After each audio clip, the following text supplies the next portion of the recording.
Ribbon pakoda సాఫ్ట్గా వస్తుందా? అయితే ఇలా ఒక్కసారి ట్రై చేయండి, చాలా క్రిస్పీగా వస్తుంది. పిల్లలకి ఎంతో ఇష్టమైన స్నాక్ ఇది.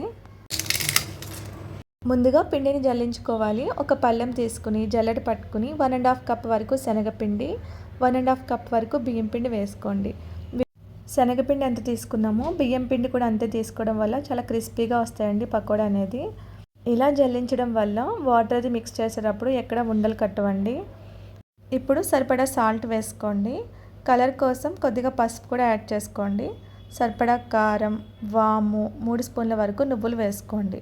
వామ్ అనేది పౌడర్ కాకుండా డైరెక్ట్ వామే వేసుకోండి. పౌడర్ వేయడం వల్ల ఫ్రై చేసేటప్పుడు ఆ ఫ్లేవర్ అనేది పోతుంది. వీటిని బాగా మిక్స్ చేసిన తర్వాత అందులో వేడి ఆయిల్ 1 టేబుల్ స్పూన్ వరకు వేసుకోండి. బాగా వేడెక్కిన ఆయిల్ వేసుకోండి. ఇక్కడ ఆయిల్ ప్లేస్లో బటర్ కూడా వేసుకోవచ్చు. వేసుకుని మొత్తాన్ని బాగా మిక్స్ చేయండి. ఆయిల్ మొత్తం పిండికి పట్టేలాగా బాగా కలపాలి. కొంచెంగా పిండిని చేతిలో తీసుకుని బాగా వత్తితే ఉండలా ఫామ్ అవ్వాలన్నమాట.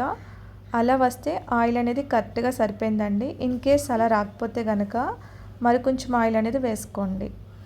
1½ టేబుల్ స్పూన్ ఆయిల్ అయితే కరెక్ట్గా సరిపోతుందండి. తర్వాత కొంచెం కొంచెం వాటర్ వేస్తూ పిండిని గట్టిగా కాకుండా మరీ లూజుగా కాకుండా స్మూత్ డఫ్ లాగా కలుపుకోవాలి. నేను చూపిస్తున్న విధంగా పిండి అనేది కలుపుకోవాలండి.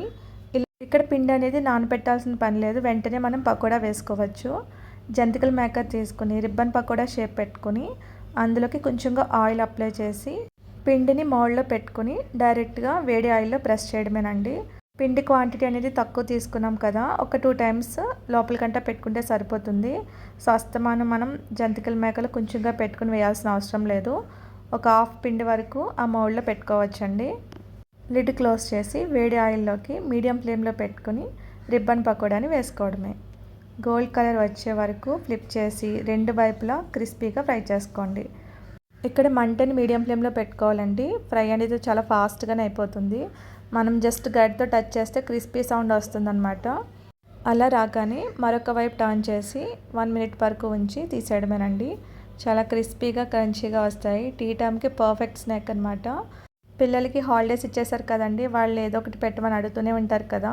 సో ఇలా ఈజీగా 10 మినిట్స్లో అయిపోయి రెసిపీస్ చేసి పెట్టండి, చాలా ఇష్టంగా తింటారు. ఇలాగే రిమైనింగ్ వాటిని కూడా వేయించుకోండి, చాలా టేస్టీగా ఉంటాయి. డెఫినెట్గా ట్రై చేయండి. పిల్లలకి బయట స్నాక్స్ కొనే బదులు ఇంట్లోనే ఇలా హెల్తీగా ప్రిపేర్ చేసి పెట్టండి. టీ టైంకి, ఈవినింగ్ స్నాక్కి, పిల్లలకి లంచ్ బాక్స్లో కూడా పర్ఫెక్ట్గా ఉంటుంది.